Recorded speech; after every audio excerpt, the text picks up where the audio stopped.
Assalomu alaykum, hurmatli obunachilar. Navbatdagi mashinamiz BYD Han Flagship 701 km masofa bosib o'tadigan. Lidarlari bor, head-up displeylari. Hozirda bokovoy kameralari ham qo'shilgan yonida. Salonlari shunaqangi bejevый rangda. Обогрев, обдув, massaj hamma funksiyalari bor.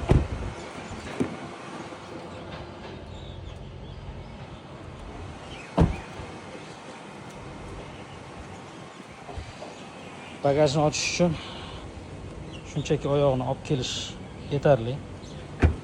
Bagaj ochiladi, ba'zida qo'lingizda yuk bo'lganda boshqada. Bagajni yopish uchun yana oyoqni olib kelinsa yopiladi. Komplektida 7 kW zaryadniklari, rozetkalari, hamma narsasi bor. Mashinamizning narxi 39,5 ming. Kimga qiziq bo'lsa, aloqaga chiqinglar. Bir kunda nominglarga rasmiylashtirib beriladi.